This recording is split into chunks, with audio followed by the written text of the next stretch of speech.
Tiri kusangana zvakare paSlyMedia tiri mumwedzi wekutanga mugore ra2021, gore rine matambudziko akasiyana siyana, mamwe acho akatanga gore rakapera. Atiri kutarisira kuti pane zvimwe zvinhu zvinofanira kunge zvichiitika mukati meupenyu hwedu kuti denda iri ringe rinopera.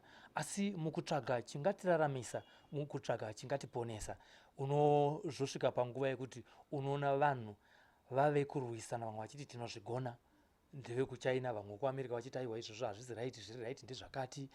Izvozvo zvese zvinobatawo kusvikawo zvekare mumaministries anove ndo maministries atinoziva kuti vanhu vazhinji vanonamata uye vanotenda kuna Jesu Kristu somuponesi wavo. Vamwewo futi vanenge vakukwikwidzana kana kunetsana kuti ko zvakazodai zvikadai, uyu ari kuzvita nenzira chaiyo chaiyo, zvinofanira kuramba zviri scientific here, hazvisi spiritual here, and things like that. Saka icho zvatinozoita veSlyMedia ndezvokuti tinopota tichienda kune vanhu tichinobvunza kuti mamiriro akaita denda reCovid ratinaro muno muZimbabwe ringaperewo sei, takatarisana nethe spiritual side, rinoaproachwa sei, vanhu vangabatsirwe sei, nokuti mune mumwe ari kutsvaga rubatsiro rwakanangana nezvaanotenda. Muchirongwa chanhasi uno tina Prophetess Boltcutter pamwe chete naApostle Dunamis kuti vatitsanangurire manzwisisiro avanoita nyaya yatiri kusangana nayo muno muZimbabwe. Asi regai titange nekuvachingamidza muchirongwa. Baba namai, makadii? Tinofara makadii?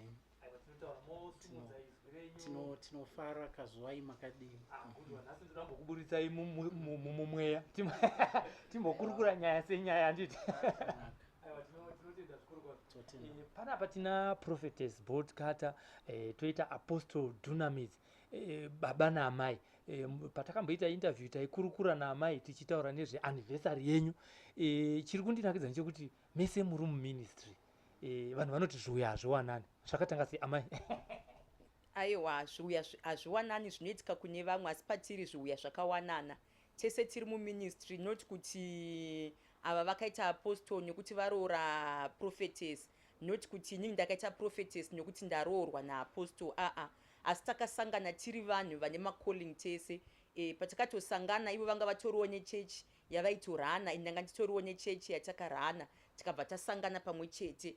Handizi kana maroorana munenge manyama imwe chete, handitika. Saka zvanga zvisasaite kuti baba zvavaine ministry yavo voramba vachiitawo zvavo vega, amai zvavaine ministry voramba vachiitawo yavo vega. Saka takangoziva kuti bhaibheri zvarinongoti kana maroorana maanyama imwe chete, handiti. Takabva tangosangana, then ministry yabva kachingobatanidza tese ava vaine calling nekudanwa vari single, inini ndine calling nekudanwawo ndiri single. Vatachizongobatana kuti magifts ababa achishanda, magifts amai achishandawo zvakare. Asati asvika kunyaya yemagifts ndichiri nyaya yepakutsvagana. Baba, imimi pamaitanga muri youth kwese kuchiteerwa muchizosvika kunana mheni, kunana chiredzi, kunana kuwadzana nekwese kuchichi, kune masista akawanda kai kutsvagai kudaiwo zvako kunyange vasina kuzvitaura zvinongoitika. Makazodonhera sei apa? Ya, ndofunga zvinongoitwa naMwari, because ndakambenge ndiri mumarriage before, handiti kam pasongoita zvinoitikawo chibva tazosiyana, handiti ndopandakazongo hatitozivi kuti takasangana sei, because kana naiye ndotoshamisika, kana nini wacho totoshamisika kuti takasangana sei, because kana neni handitozivi, but tongoti ndiMwari vakazviita kuti tionane, vane chinangwa chekuti tionane, handiti ndoti kuita kwaMwari ndo vakakwanisa kuti tisangane. Ndofunga ndozvo zvandokwanisa kutaura panhau yekusanganiswa kwatakaita naShe. Tinotenda zvikuru makanga muchicelebrate anniversary amai vatakataura navo. Zvinofadza sei sababa kupinda muanniversary nemhuri yako, muchicherechedza kwamakabva pamave nekwamuri kuenda? Chatinonyanya kufara nokutenda ndechekuti pa2 years idzi inyasha dzaMwari, handika. I know kuti mumamarriages munenge muine machallenges, but tisitongotenda Mwari kuti Mwari vari kutigonesa, handitika, vari kutitendera. Saka ndozvinhu zvikuru zvatinongotenda, ndozvinhu zvikuru zvataitenda kuti Mwari vari kutigonesa. Maybe zvinhu zvinogona kurema pano nepapapa, but tisitotenda kuti tinokundiswa naMwari. Saka taingotendawo Mwari nekuda kwenyashawo dzavakatigonesa kuti tirambe tiri tese, ende ticharamba tichitenda Mwari kuti tinoramba tiri tese. tinotenda zvikuru kwazvo. Nyaya yanditisa panapa ndeyekuti sevanhu vandogara ndichikokurukurawo navo, ndangotiwo muri nyore kuti ndikusvikirei ndichibvunzawo zvimwe zvinenge zvichibvunzwawo nevanhu mumadande mutande umu paindaneti apa kana kuti pasocial media patinosangana napo zuva nezuva. Tinoverenga zvinhu zvakasiyana siyana uye nekunzwawo makoments akasiyana siyana. Mazuva ano tiri munguva yakaomarara zvikuru, iri nguva yatiri kusangana nedenda recovid. Muno muZimbabwe ririmo, pasi rese ririmo. Tine urombo nehama neshamwari dzatisiya dzakupfuura 1000 iye zvinezvi. Imimi vechechi muri papi? Ndisati ndabvunza mubvunzo wandingada kuvhunza. Totanga nemi baba. Ya, ndofunga inguva yakaoma kumunhu wese yatira, handitika noti muZimbabwe chete but pasi rese nokuda kwemhepo yedenda recovid handitika, but isusu tine zvatinonzwisisawo nokusimuka kwedenda iroro handitika, nekubvunzwa kwamaita kuti munotiwo chii nokutendawo kwenyu. Isusu tinotenda kuti hatireve kuti hakuzoiti zvirwere, handiti zvirwere zviriko ende ndokutosimuka kwechirwere chimwe chataura kuti chasimuka handitika, but tinongotenda kuti kana Mwari achichengeta vake anochengeta vake handitika. Zvakuda munhu kuti tinoita zviri kunzi tiite kuzvidzivirira, but chinhu chikuru kukumbirawo Mwari kuti Mwari tipe upenyu, wedha kwasimuka mhepo yecovid but Mwari tipe upenyu, pari kufa vamwe, pari kurwara vamwe, tichengetedze. Ndo chinhu chatinotongokurudzira kuti munhu ngaangozvinamatira nekuzvichengetedza nenzira dzose dzinoita kuti uzviprotecte kuti isakubate handitika. Ya, ndofunga ndizvo. Ndoda kudzokera kuBhaibheri nekuti ndo pivot yegospel, good news ministry. MuBhaibheri munotaurika here nyaya yemadenda akamboitika? Ya, regai ndofunga ndidaire ipapa handiti. Inini ndotenda kuti nhau yekuti denda rasimuka kana kuti mati kune madenda here akamboitika, nhoroondo dziri muBhaibheri zvakamboitika. Ndinotenda kuti kune nyaya hombe dzinosanganikwa nadzo kana kuti dzirimo mushoko handitika, dzine urwere kana kuti dzine humwe urufu rutori serious. Ndofunga mukarangarira kuvana vaIsraeri kune hondo dzaitosimuka handitika, nezvimwe zvaiuraya vanhu zvichitonetsa. Saka inini kana takatarisa covid totenda kuti matangiro akangoitawo asthma kana kuti matangiro akangoita kunzi kwaita TB ndose matangiro angoitawo covid handitika. Ende ngazvisatyisa vanhu, chinogona kuti tyisa chinhu chisati chajairika handiti, but time goes on vanhu vanofanira kuzonzwisisa. Ende ndotaura nichiti kuchava nesolution, prayer iriko handitika, ende itoriko healing yekutodhilivha munhu achitobatsirwa achitopora covid iriko handitika, but kuchava nesolution yakangofanana nekutonzi kune matablets ekuti munhu akamwa ine TB inopera handitika, kutone mapiritsi ekuti munhu akamwa ine BP inopera. Saka ndotenda kuti chirwere, but ndo chatakangotenda kuti kuchava nezvirwere zvimwe zvichatonetsa kurapika, but I know kuti we believe kuti neprayer ichaitwa nemunhu chirwere icho chino, ende kuchauya solution yekuti inotowanikwa, yekuti kuchamwiwa mapiritsi, kuchaitwa sezve zvatinonzwa kunzi kune mavaccine kune chii handiti, kunogona kutova nesolution, whether vanhu tinotya because chinhu chiri kutanga kana kuti chinhu chatanga. But chinhu chandoda kukurudzira vanhu ndechekuti ngatisabvisei kutenda kwedu kuna Mwari, whether pasaidi pafa vanhu 4 ngatirambei tichitenda Mwari ende tive netariro yekuti Mwari munotipa upenyu, whether mwadona nhasi but Mwari munotipa upenyu, ende izvozvo ndo zvinoita kuti kwatiri kuenda tive netariro ende zvinhu zvigotinakira. Saka zvekuti madenda ende harizi roro kupera, harizi roro kupedzesera, kune achauya ende hazviperi nhasi handitika. Sekumatangira akaita zvimwe zvirwere zvekuti munotoziva kuti kune zvirwere zvekuti pazvakatanga zvaitotyisa ende uchitoona munhu unogona kutotiza, but iko zvinozvi zvinogona zvisina basa. Saka inguva yekuti ukuru hwaMwari huonekwe ende vanhu tirambe takatarira pamuchinjikwa. Ndofunga ndo zvimwe zvezvinhu zvandokwanisa kukudayira ipapo. Amena mai pane zvamamda kuwedzera ndingangotsigira ndichingotaura kuti even muBhaibheri shoko raMwari handitika makatonyorwa kunzi kuchauya matenda asingarapike mukati menyika handitika, kureva kuti zvimwe zvinhu zvakatonyorwa mukatarisa zvinhu zvinoitika mukati mekurarama kwedu zviri kuitika nhasi hapana chinhu chinyowani hapana chinhu chinyowani zvese zviri kuitika tisingataure even kunyaya yekorona mukaverenga tikataura zvengochani mubhaibheri zvakatoitika zvinhu zvakungozadzikiswa pamageneration edu but zvakatoitika mukaverenga nyaya yemadhisease mukaenda mumabhaibheri kwaitouya mafemine kwaitouya zvirwere zvaiataka vanhu handitika but nenyaya yekuti tiri vanhu tine nature yekuti pakaitika chinhu tinobatwa nefiye tinovhunduka haizi nyore kunzwa kuti munhu abatwa necovid atofa kana kuti munhu anga achifamba panze akabva atodonha akafa kana kuti munhu anga ari mumota akabva atongofa ipapo handitika but ndofunga mazuva akauya hiv munhu wese aitopanika munhu achiyerera bvudzi munhu achiita sei handiti because chinhu chinyowani chinenge chauya pathat time but chauya pathat time because panenge pasati pane solution but izvezvi mukasangana nemunhu ane hiv hamuchatogone kutoziva unless munhu atotestwa ndokutoti muzive kana munhu asina kutestwa you will never know kuti this person is positive handiti so just the same with covid handitika chinhu chiri kusheka nyika dzese because it's something that is new handiti saka vanhu vanenge vachirohwa nehana vachiita sei but as time goes on zvakafanana kana macases mazuva yakatanga mukatarisa the likes of ana china vakatomboiswa shutdown zvachose kunzi china yatovharwa haichaitofunction haichaite sei handiti but because of mascientist vanenge vachipiwa uchenjeri namwari izvezvi kuchina vakutofunction handitika munhu achipfeka mask munhu achitoita sei vamwe vachienda kumabasa vachitodzoka even macases acho atodzikira zvasiyana nepayakatanga pamainzwa kunzi kwafa vanhu vakawanda zvakadai so handitika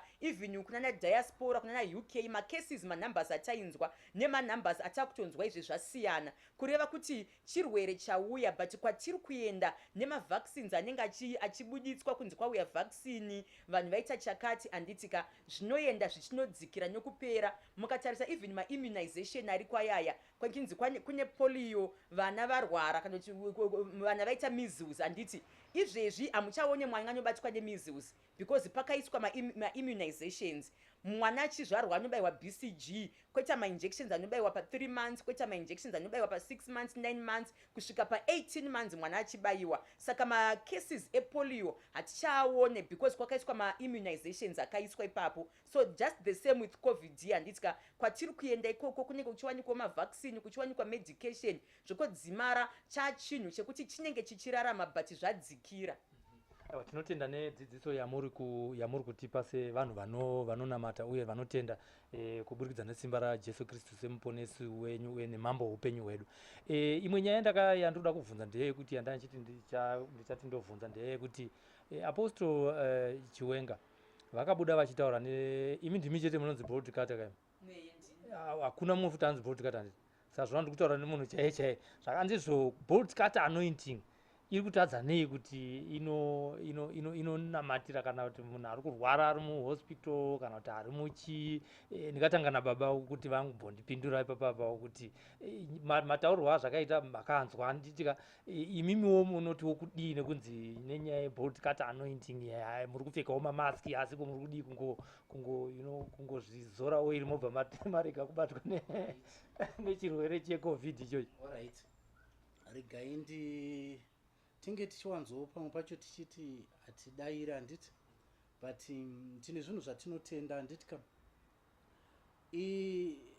zvinhu zvekuti zvinototi-shamisa handiti kuti munhu watinenge tichiti pamwe munhu waMwari kana kuti vanhu vanenge vachiti munhu waMwari ave nemubvunzo wekuti mune Boltcutter anointing but muri kutogara mumba muchitya handiti muchitotyawo muchipfeka mamask. Boltcutter iri kutadza nei kungodambura covid handiti ka munomboziva here kuti tine zvinhu zvatinoona kana kuti zvinoitika zvokuti tinotadza kunzwisisa kuti zvinhu zvikuitika izvi zviri right here kana kuti hazvisi right handiti ka zvakafanana izvezvi tinonamata handiti tikabuda panze apa tisina mamask kana kuti tombosiyai mamask tikabuda panze apa ndimugona panze apa mota dziri kufamba dzichita sei tikati mai mwana tinonamata hatirohwe nemota ngatibude tiende tikanomira pakati peroad whether taita prayer ye1 hour kana kuti tatsanya 40 days 40 nights mota inotirova tikatofa hazvirevi kuti hazvina umwari handiti ndo pamunoona kubhuku yaMatthew chapter 4 ndofunga verse 6, Jesu uchibva kunotsanya zvinonzi unoedzwa nadiabhorosi, unoedzwa nasatani, anonzi anotorwa oendwa naye muguta onokwidzwa pakakwirira, onzi kana uri mwanakomana waMwari zviwisire pasi. Ndijesu, ngatisakanganisei, ndijesu onzi zviwisire pasi. Jesu anotomuvhurira shoko kuti shamwari, kwakanyorwa kuchinzi usaedza Mwari wako. Saka tinogona kuti tine anointing, but handifungidzire kuti kana ivo apostol vari munhu waMwari vari kufamba vasina mask because vane anointing. Tine zvinhu zvatinofanira kutoita whether tine anointing zvekutozvidzivirira kuti hazvireve kuti corona haitipindi because tanamata, no. And hazvireve kuti kusabuda kutya corona. Ipapo ndoda kuva correct because tinogona tichitobuda, handitka kusabuda hazvireve kuti kutya corona. Maybe wokuteerera mutemo wenyika.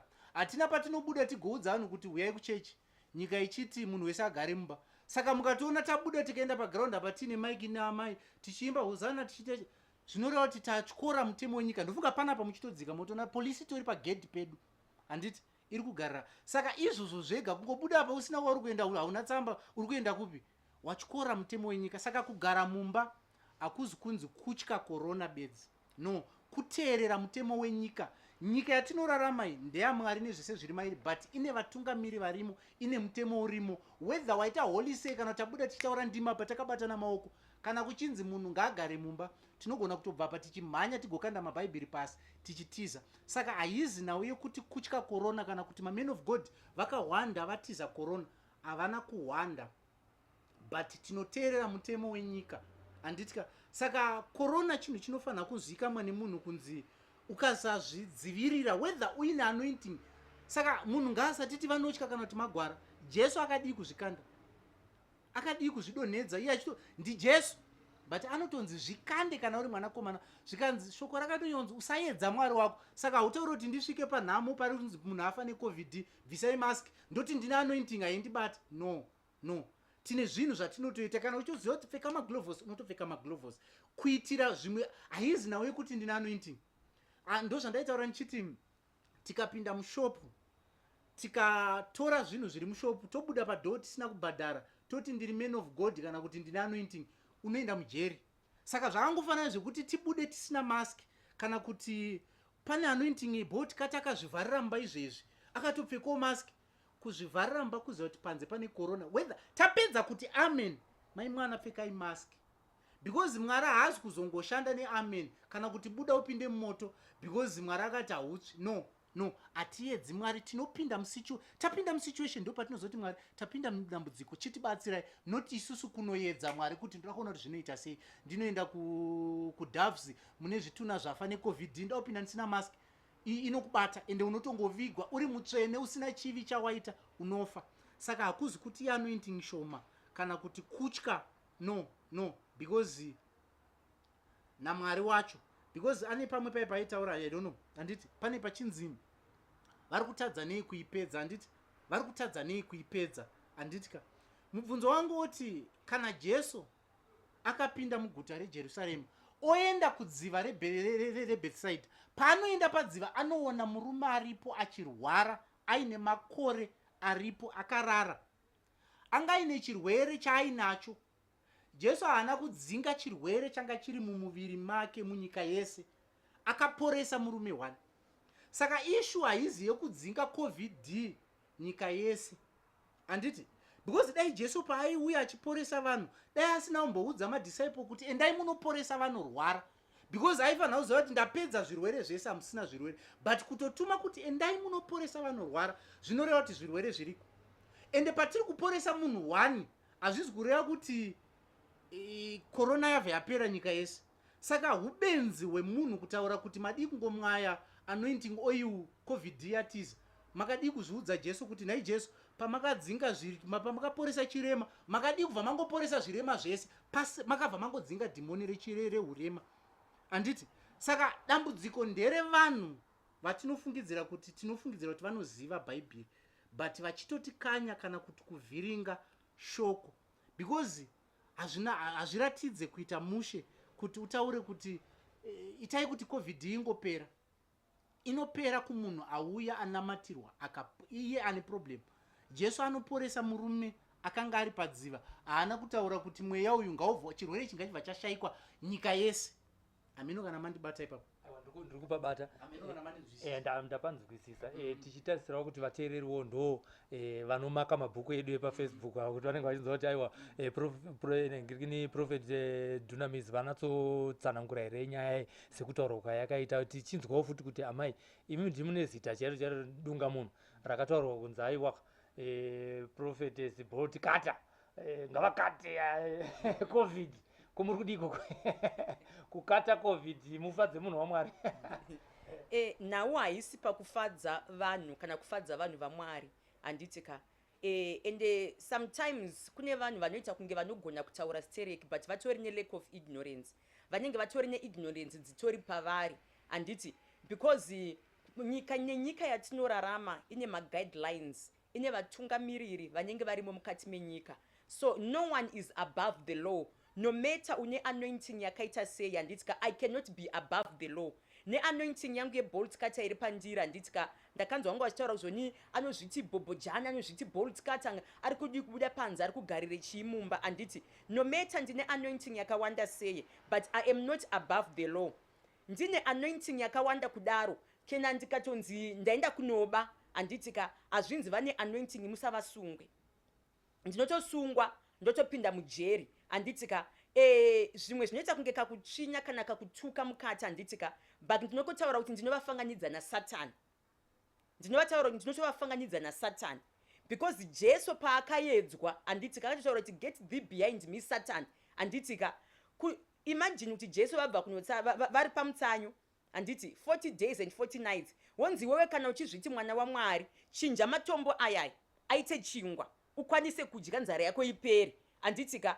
But anotomutaurira kuti uri kuedza Mwari handiti. Saka pane zvimwe zvinhu zvokuti unenge uchifunga kuti uri kutaura naBoltcutter kunze, but ndiMwari because isu tinomirira Mwari. Mwari ndo vanotituma panyika kuti tiite basa handitika. Saka the moment yauri kufunga kuti uri kutuka Boltcutter kuti enda unopedza covid, enda unodaiso handitika, buda panze apa usina mask handitika, ndinongotaura kuti get thee behind me Satan because ndangokufanganidza naSatani handiti. Jesu ari muwilderness, Satani anoenda kwaari kana uchizviti mwana waMwari iwewe zvidonhedze ngirozi dzinouya dzichikugamuchira.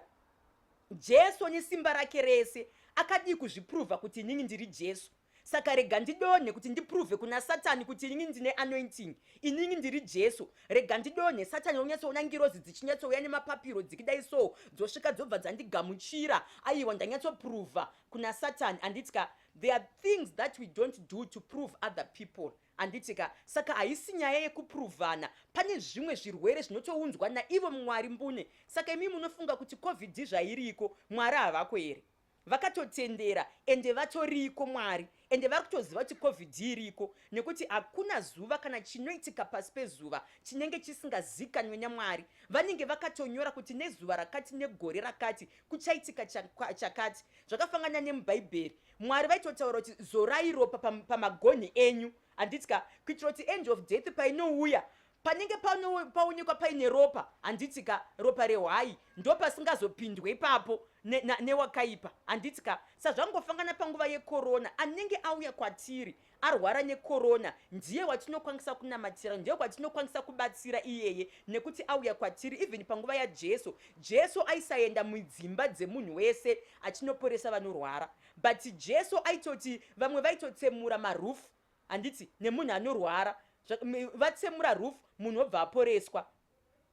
Mukaverenga nyaya yaLazaro, Lazaro akatonamatirwa naMwari afa akabva amutswa, but izvezvo ariko here? Haako, akatofa. But Jesu zvaakamutsa Lazarus kuvakafa handitika.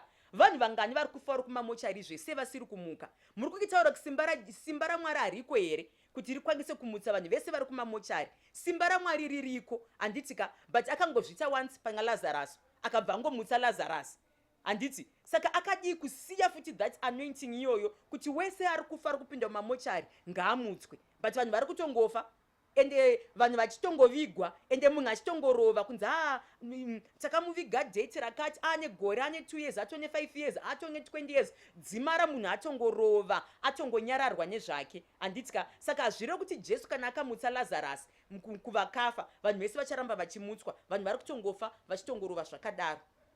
Regai tipfuurire mberi tichibvunza Prophet mapedzera kutaura nyaya ye-anointing oil. Ndakanzwa futi Dhuterera achitaura zvokuti koimimi inda muri kuzora sanitize musiri kuzora anointing oil yenyu zviri kumbofamba sei? Koimimiwo muri kuregerewo kuzora anointing oil mosiyana nesanitize? Ndofunga mubvunzo wakanaka nditi. Chokutanga handishore mubvunzo wavo handiti. Ndinogamuchira zvakanyanya handiti ka noti inini chete but ndoziva kuti vanhu hobu vane madairiro vakauita handiti. But zvikanzi muri kudi kushandisa maanointing oil enyu senge zitoshandisa red oil handiti. Zvobva zvanzi ko muri kushandisa masanitize. Ndopai ndichitaura ndichiti kune zvinhu ndofunga kana ivo matani Dhuterera handiti handinyatsomuziva hangu stereki. Kana imimiwo muchinzwisisa kuti vanotaura vachiti madi kushandisa maanointing oil enyu maregedza kushandisa masanitize, ndopai ndichitaura ndichiti tine zvinhu zvinotofanira kuitwa whether tanamata whether tina anointing. Zvakafanana naiye akabvunza mubvunzo wamatauro yanditika paari hazvireve kuti haana kwaanoenda kana kwaanonamata, kune kwaanotonamata whether acriticize maprophets, but iye ndotendewo kuti kana ari munhu ane kwaanotoendawo kutona prophet. Saka before munhu asati acriticize ngaatanga atarisa kuti inini ndinobatawo bhaibheri here, kweduwo zvinoitwa sei, kweduwo hakuna vari kufa here necovid, because tikazonovawana iwo wambokiya isusu kuti tiri kushandisa masanitizer, because patiri kushandisa sanitizer tinoziva kuti zvafanira kuti unonzi uri kugezere maoko uchidya iwo naanointing haungakanganisiki nezvinhu zviri kutozivikamwa kuti tofanira kuzvidzivirira, ende tofanira kutozvidzivirira nokutogeza maoko, ende tinofanira kutosanitiza, tinofanira kupfeka mask. Anointing oil patiri kuishandisa hazviri kuti hatishandisa anointing oil, tine vanhu vatiri kutonamatira vari kunze, vari kunana UK, vari kunana South Africa, vatiri kutoudza kuti enotenga anointing oil odai. Munhu wenyari kuchipatara torai foto rake, hamusi kupindwa, but torai foto muise oil. Zvinoreva kuti oil ine pairi kushanda, but sanitizer ine painoshanda. Saka ndoona kunge panoleka kusanzwisisa kana kusaziva kuti zviri kutaurwa zvinofanira, because taita dambudziko rekungoatakana because munhu aita munhu waMwari. Imimi kana muine zvamunotendewo makutongoataka, whether munotoziva kuti izvi kwedu ndikaenda kunoona bishop pagedhi iye achitoenda kumba kwabishop wake anotonzi sanitizer, pamba pabishop wake anotonzi sanitizer, but abva ipapo anotanga kukiya achienda kumba kwabishop anototi ndinamatirewo ndarwara, but anotonzi tanga wazvisanitizer here, panapa pfeka mask yako musha, auya kumunhu waMwari kwake. But sei achiataka mamwe maprophets, sei achiataka munhu waMwari because tapfeka sutu kana tapfeka bhachi, tinopfeka gemenzi regreen, tikapfeka gemenzi regreen togona kutongofanana.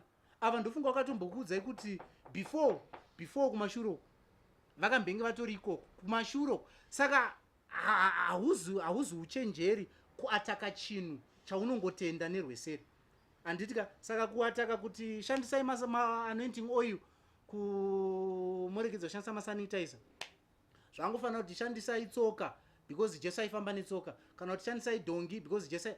Zvinhu tinofanira kutongonzwisisa kuti nguva yatiri tofanira kuzvidzivirira, tofanira kutongoshandisa chakati, whether unonamata kana kuti una anointing yakaita sei, izvozvo ngazvizivikamwe. Saka tine zvinhu zvekuti ndoda kumbodzoka mashure, sorry henyu handitika because of time. Ndine chimwe chinhu chandoda kutaura.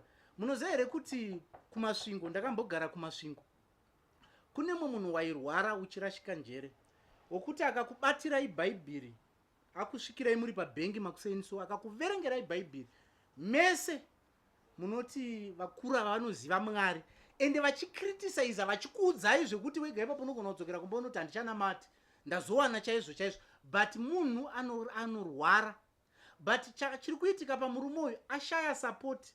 nevanhu vamutengera makamera, nevanhu vanomupa mari yemacheya, nevanhu vanongomusponsa, mapartners. But ibenziwo rakatofanana neumwe upenzi hwekuti tinogona kutoona kuti tine mamwe mapenzi ekuti anogona kupfeka suti, oona support, oona makamera, otogara pasi. Handiti munhu agara pasi otongoti ava vanopenga, havana kukwana because dai vainamata, dai vaidai. Hazvireve kuti kuteedzera mutemo uri pachinhu kusanamata kana kuti kushayiwa anointing. No, aizvozvo hazvireve kuti kushayiwa anointing. Chinhu chinofanira kutozikamwa nevanhu, vanofanira kunzwisisa kuti wakatakura anointing but unoteedzera mutemo ende unotozvidzivirirawo. Handina patinombobuda pana patoti ngatidambure takadai pane muti, whether tiri mumota tongoita accident. Ende izvo zvagara zvinozikamwa, tinotongofa tichinamata takazodzwa. Saka iyi question yekuti ngatishandisei ma-anointing oil kuzvisanitizer, ubenzi kuti tapinda pachipatara tozvianointa. Hai, anointing oil ine zvainoprotecta, ine zvainodziyirira, ine zvainokava kunyika yomweya. Noti pari kudiwa kunzi pane majames toti toda kuuraya majames yawo neanointing oil. No, tinoshandisa sanitizer. Saka vanhu kana vachibvunza ngavatange vabvunza, vanzwisisa kana kuti vatarisa mubvunzo wavo vozobvunza, because isusu maonero atakazviita, ameno mama, but isusu maonero atakazviita hazvina kunyatsojeka kuti unotiudza kuti tishandise sanitizer, sei tishandisa anointing oil. Tiri kutoishandisa, tinotofamba nayo, tapedza tisati tatobuda tinotozvizora anointing oil nepamhanza. Saka zvichazonosangana nesu zvemunyika, tinoshandisa zvemunyika, pakandipfeka mask but tatomboshandisa anointing oil patiri pamuviri wedu. Handitika ndo zvatinotoita izvo. Saka mubvunzo wamukoma Dhuterere kwatiri isusu tinoti haushandi. Ende amen, bvunzai zvamuda kubvunza. Ini ndoda kuti ndidzokere futi pakuti kubvawo zvayakatanga vanhu vagara vanotarisira kuvanhu vaMwari kuti zvatasangana nedenda reCovid iro riri, toita sei kuti tinge tichirarama? Tadzoka manje taamukereke. Imimiwo sevanhu vari muministry, ndezvipi zvamuri kuita zvinoita kuti vanhu vabatsirikane panguva ino yatasangana nedenda reCovid? Amunoti ndiani angatanga kupindura pakati penyu? Alright, regai ndidayira, handiti kavanodayira. Munoziva here kuti chinhu chatinofanira kunzwisisa nokuziva, handiti chinhu chatinofanira kunzwisisa nokuziva, isusu kubva pakatanga COVID ndofunga kunoku yakatozouya but yakatangira uku, handiti tine vanhu, ndofunga pane imwe clip yatakatomboita yati tine vanhu vatakatobatsira ichatanga, handiti ichatanga vanhu vasati vasaka kutonzwisisa kuti chii chiri kumbonyatsoitika, handitika tine vanhu vatabatsira ichatanga, tine vanhu vatiri kunamatira izvezvi vane maissues eCovid, vanhu vatori serious, vamwe vari kutonzi vari mudzimba havane kubuda, havanoita sei, handitika tine vanhu vakadaro, ende tine vanhu vane matestimony ekuda kweCovid vatanamatira vachipora. Saka isusu tinotenda kuti pati yatiri kutoita ndo yatakanzi naJesu tiite. Jesu anotuma madisciple oti endai munoporesa vanorwara. Saka isusu hatizi kuzoenda kunoti, ndofunga zvatiri kutoita kana tataura kuti vane matambudziko tifonere apo, tatotaura, handitika tatotaura. But chinhu chekutanga chatiri kuita isusu tiri kuporesa munhu atibata. Hatina patinoenda kuti toda kuenda kuhospital, toda kuenda paHarare hospital kana kuti hospital ipi kurapira vanhu veCovid, toda kunamatira vanhu varipo. No, tinonamatira munhu ane hama yatibata, kana iye atifonera kuti ndine masymptoms andinawo, ndine chakati, tine vanhu vari kunana Dubai, vanhu vari kupi, vanhu vane macases eCovid vatanamatira. Saka isusu sechechi, iko zvino sechechi isusu kana kuti sababa namai tiri kutobatsira vanhu vane maissues eCovid, tichivanamatira zvinotodiwo pamwe, because tinogona kunongedzera COVID bedzi, because wakaipa anogona kushandisa nzira yokuti COVID iyo isisiri COVID, ende anogona kukupa masymptoms eCovid iyo isiri COVID. Zvambotaura namama zvichinzi pakatanga HIV, handitika pakatanga HIV yaityisa zvekuti munhu wese aidedera, ende maizviziva imimi kwaifiwa munhu aingotonzi akanzi wabatwa aitodzoka achichema aitozoti hapana kwandiri kuenda. But iko zvinozvi munhu iye anotorarama kudarika mumwe munhu, imi mukatonzi mabatwa nemusoro munotofa, iye munhu ane HIV achienda, handitika. Saka isusu tinonzwisisa kuti same spirit iyoyo ndo same spirit yangouya mucorona, handiti, ende inongopa vanhu fiye. Matangiro akaita HIV ndo matangiro angoita corona, munhu wese anopanika, munhu wese anovhunduka. but isusu totenda kuti kana tichitenda kuti simba raMwari rinoporesa, necovid iyo anotinamatira anopora ende anowana testimony. Saka isu sechechi tichiri kungonamatira atifonera kana kuti atsvaga help kwatiri ndiye atinofonera. Zvandambotaura ndichiti Jesu zvaangaziva kuti padziva reBethsaida ndo panogara varwere akazobvire, akadi kungoramba akaripo. Sei vanhu vanhasi vachiti vanotadza nei kuenda kuzvipatara, vanotadza nei kuenda kumahospital kwakazara? Jesu akafamba akatonzwanzi padziva reBethsaida panozara vanhu vanenge vachiuya vachida kuporeswa. Akadi kungogarirapo, akadi kungoasaina one disciple kuti iwe Peter chisara panapa, but akati varume endai munorova basa, hamugari pachipatara. Saka ubenzi hwemunhu kuti vanotadza nei kuenda kunonamatira vari kuchipatara. Tinotombokuenda kuchipatara tichitononamatirawo variko, but kwete kunogara kuchipatara. Haiziriyo nyaya. Jesu haana kugara padziva reBethsaida, haana kugarapo, akaporesa munhu. Ende pane one hope, but takanzwa testimony yemurume 1 akadi kuporesa vangu varipo, because murume aitaura achiti ndinodhangirwa nevamwe, zvinoti pane pakazara, anga aine makore ari papu, zvinoti pane pakazara, but takanzwa testimony 1 koyevamwe. Pamwe akatongoporesa yaibva atorova pasi, akati varume sarai muchizotsvaga kuti vanobatsira vari kupi. Saka sei vanhu vanhasi vachiita kunge vanofosa vanhu vaMwari kuti vaite zvinhu zvisina kumbobvira zvaitwa? Isusu tikutera zvaJesu, tikutera matsimba aJesu. Saka sei vanhu vachida kuzofosa zvinhu zvisina kumbobvira zvaitwa kuti itai chakati? Matadza nei kuenda kumochari, matadza nei kuenda kwakati, matadza nei. Jesu akaenda kumochari, akatodenzwawo nehanzvadzi dzaLazaro, ndo kwaakaenda. Saka namusina kuti denza muda kuti tingoiri kana tavhura dhoo pachituna, tunoti tivhurire dhoo paDoves, toda kumutsa zvituna zvizvo zviri muno, kana mhuri yacho yabvumirana mugozva zvinzi munhu wenyafu. Tidenzei, kana matidenza mukaona zvaramba, toti zvaramba, Mwari azvikona. Handiti isu ndo zvatinotenda. Saka ameno kana tinotenda kuti vanhu vari kubatsirikana pamibvunzo yatabvunza, yakabvunzwawo nevamwe vachibvunza. Amai, pane zvimwe here zvamungade kuwedzera pane zvachitaurwa nababa, kana kuti kana paine munhuwo anoda kubatsirwa asingakuzivei, atanga kusangana nemi zuva ranhasi, Prophetess Boltcutter, ndezvipi zvamunobatsira vanhu nazvo mukati meupenyu vanenge vaine matambudziko akasiyana siyana? Isusu tinobatsira vanhu vane korona yavo, tiri kutongobatsira. Matestimonies akatowanda. Tine vanhu vekuti vari kutofona ichotaura kuti mwana wangu abatwa korona ari kuhospital, totovaudza kuti itai chakati. Vamwe totaura kuti munhu ari kutorwara ari mumba abatwa korona, handitika totomuudza zvekuita ari kwaari ikoko, otozotaura kuti ndazongoteswa futi nekuzonzi ndatoita negative, handitika. Tinawo matestimony akadaro, handitika. Isusu hatingobatsire kukorona chete kana kuti kuzvirwere chete, tinotobatsira zvinhu zvakasiyana siyana, handitika. Matambudziko emudzimba, vari kushungurudzika mukati memamarriages, varume vange nhengo dzisingashande, vane maweak erections vaivaya, tinotovabatsira zvakare kuti mukati medzimba mugone kuita moto. Zvichida murume anenge ambofungawo kuti rega ndimboshereketa ndibude kunzoko, but mukubuda kwaanoita kunze haazivo kuti kubuda kwandaita, handitika. Ana marweyo anobva vatoteyawo, pamwe imari inenge ichibuda, pamwe rudo rwaapiwa, handiti. Anobva atoti aiwa rega ndibva ngatogadzira munhu kuti asasashande kupi kumba kwake. Saka vanhu vakadaro tinotosunungura, vanenge vakasungwa tinovasunungura kuti vakwanise kushanda zvakare pabonde, handitika. Koita vanhu vekuti vanenge vachihurirwawo mukati medzimba dzavo nevarume vari kuda kutsigisa varume vavo, tinotobatsira zvakare, handitika. Vanhu vakadaro, vanhu vane mabhizinesi avo asiri kufamba mune zvakanaka, tinobatsira zvakare. Vari kuda mbereko, vari kutsvaga kuti tapinda muwanano nguva yakareba asi hatisi kukwanisa kuita mbereko, tinovabatsira zvakare vari kwavari ikoko, handitika. Kunyange vari kutsvaga mabasa tinobatsira zvakare. Vamwe vanogona vachitorota madreams ekuti vanenge vachiitwa vakadzi kana varume kuhope, vanorota madreams enyoka, vanorota hope dzinotyisa dzakasiyana siyana. Vamwe vanongoenda kumadoctors but vachinzi hapana chirwere chiripo, but munhu achitorwara kunze, kana iri bhodhi iri kutozvimba, vamwe vanongonzwa kuvaviwa kana kutongofambwa mabhodhis avo, tinongovabatsira zvakare.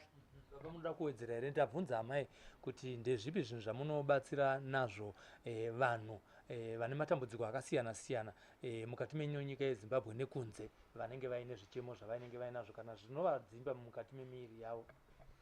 Ndofunga mama vadaira, handitika. Varega iningowedzera chinhu ichi. Isusu tinotenda kuti Mwari wedu anoita zviri kudiwa nemunhu, handitika. Ende chinhu chatinotenda ndechekuti hakuna chisingagonekwi naMwari.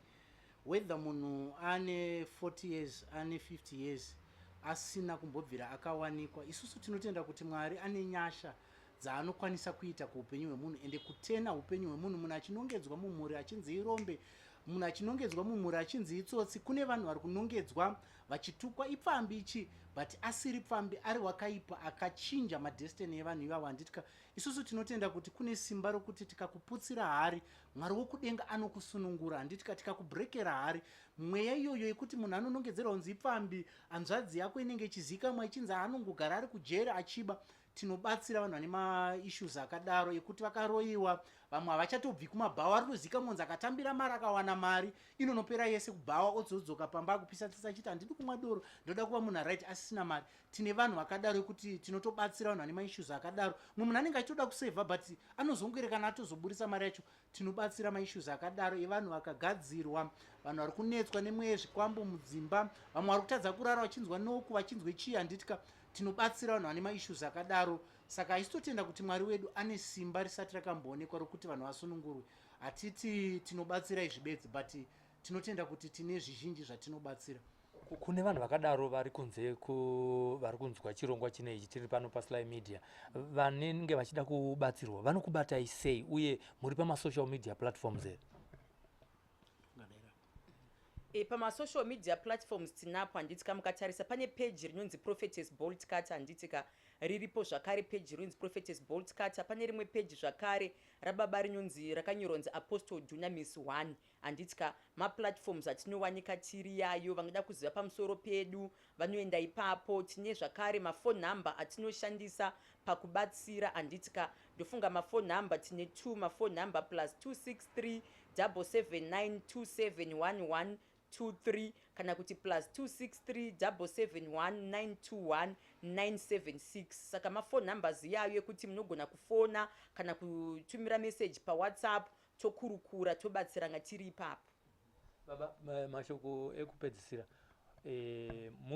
muChristian world, mufraternity, kune vamwe vanonanga vamwe vanhu vaMwari. Mashoko enyu edzidziso ekuti tive neunity mukunamata ndeyekuti kudii? Ya ndopepe pandanichitaura ndichiti isusu tinotenda, ndofunga chinhu chandinonzwisisa kubva kumashure kwesoko. Rega nditaure zvidika. Nditika chinhu chandinonzwisisa ndechekuti kana tikaona ava vachiita zvakaipa, nditi kana kuti zvisiri kutiitira nematendero edu, chinhu chandingoda kukurudzira vanhu ndechekuti ngatisadzidzire kutukana kana kuti kutuka, because iko zvinozvi tato nemachechi atakutoziva kuti ukaona kana kuti ndepapi kana kuti mukombi, ukaona kuti munhu anongokuti uri gava, unotoziva chechi yake asati akudza zita rechechi. Handitika saka handifungidzire kuti umwari zvekuti miromo yemwana mudiki kana kuti ane 5 years anogona kutuka munhu ane 60 years kuti uri gava, uri mbavha, hauna chawina kamwana. Izvozvo whether tinonamata kana kuti hatinamati, but tiri munyika yokunamata muchitendero, ndotenda kuti hazvina umwari kuti tinoticha mwana wedu whether ari kunzi musatanist kana kuti zviri kunzi Apostle Dunamis naProphetess Boltcutter imbavha. Handifunge kuti zvingatenderwa kamwana kadiki kuti katuke kuti muri makava muri chi. Saka taane machechi ari kutongodzidzisa vanhu kutuka vanhu, taane vanhu vaMwari vanongodzidzisa vanhu kutuka, wokutoti hamutsvagi, munotongoziva kuti mukaona munhu ataura izvi, ziyai kuti baba vake ndinhingi. Zvasiyana nekuziva kuti taiziva kuti ukaona munhu ari kutengesa maswiti akabata kabhasiketi, obva waziva kuti mwana wekwababa guti. Vamazuva ano toziva nekutuka, ukangonzwa atokutuka obva waziva kuti uyu mwana wekuchechi kwanhingi, uyu mwana hazvina basa kuti chii. Saka whether tine umwari kana kuti tisitaona kuti tisu vatsvene, handifungidzire kuti tinotuka vabereki, tinotuka hama dzedu kuti tiradziwe. Saka chinhu chinonzi kubatana muumwari ndo chisisimo. Ende chimwe chinhu chandoda kukurudzira, tini isusu pane issue yemavhaccine. Handitika chinhu chatoda ngokurudzira, sezvo mamuchibvunza nhau yeCovid, handiti chinhu chatoda ngokurudzira isusu sababa namai, isusu kana kuti isusu zvatinotenda kana kuti inini ndotenda kuti whether vanhu vari kuti chii, kana isusu tichitenda kuti tinotora, hatipo pakukuudzai kuti rikauya musatore, because hatina chatinoziva. Handitika saka please, ndofunga kuna vanhu vaibvunzawo vachiti muda kuti tiite sei, tinogozodaiso here. Isusu kana tikangodhisaidha kuti handei tinobayiwa pari kubayiwa vanhu, tinongonobayiwa. zvakakunakirai itai zvakakunakirai, because tikakuudzai kuti musazvibaye mangwana mukarwara munodzoka kwatiri, tikakuudzai kuti zvibayei mangwana. Saka ichoisi yemunhu, isarudzo yemunhu. Isusu sechechi kana kuti isusuwo sababa namai hatipo pakuti zviri danger zvirichi, isarudzo yemunhu. Whether munhu wamuudza kuti pane danger anongonokutsikira mangwana, handiti kana ukamuudza kuti hapana danger anongo. Saka ichoisi yemunhu. Saka ndofunga chandinongokurudzirawo ndechekuti mamen of God kana kuti vanhu vaMwari vanhu vaMwari vose, chikuru ngatibatane. Whether munhu atadza, munhu anogona kutadza, munhu wenyama anogona kutadza, handiti chatakatakura ndechamwari, but handifungi kuti zvakanaka kutukana kana kuudzana kuti nhingi chakati kureba yakazodai, hazvipo. Kana Jesu paanoudza Peter kuti ibva shure kwangu Satani, handifungidza kuti akazomutendeukira akamuthe une mazitsapfu, wakareba, une maziteya, wakazodai. Hazvisisina umwari, but iko zvinozvi taakutoziva kuti unogona kungototukwa, whether uri hazvina basa. Handitika whether hatina mati kana tonamata, chechi ngaidzise vanhu tsika dzedu, vanhu vaMwari. Whether tine zvivi kana kuti hatina, zviri nani kungodzosera vanhu patsika dzedu. Hatituki vanhu vakuru, hatitauri zvakaipa kuvanhu vakuru. Whether akutadzira, imi munotoziva kuti kumusha kwenyu nhingi anonzi muroi, but hapana pamunonoka dhomo moti amai munoroya, munotoswera matosungwa. Kana kuti motora demo moti da kumuuraya.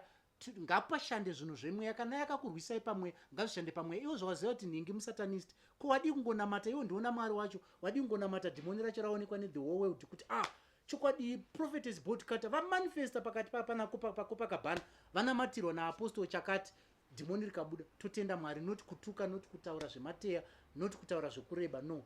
Saka ndofunga chechi ipapo dai yangodzokera pakutanga, whether pane zviri kuitika, but dai yadzokerawo pakutanga. Whether waona pari wrong, dai yadzokera pakutanga, because hakuna munhu akazvarwa ari mutsvene. Whether anotuka wacho ane kwaakatobva, handiti. Saka ndofunga ndozvandongotendawo izvozvo, kuti dai chechi yabatana, whether hatizivani, but dai tabatana. Tinotenda zvikuru kwazvo nenguva yamatipa. Tauyawo kwamuri nekuti ndimi vataonawo muri munosvikika kuti tibvunzewo mibvunzo iyoyi, uye tichibvunzawo neimwe yakanangana nemi. Tinotenda nenguva yamatipa paSlyMedia. Aiwa, tinotenda nemiwo, tinotenda vateereri. Mwari wokudenga akuitirei zvakanaka. Chinhu chikuru ngatingonamatai Mwari vekudenga vatichengete munguva yedenda riripo iri. Tingoita zviri kudiwa kana kuti titeedzere mutemo iri kudiwa yacho. Handitika Mwari wokudenga atibatsire tichinamata, but ngatiteedzerei zvinodiwa. Tinorarama, tinoenda kure. Tatenda.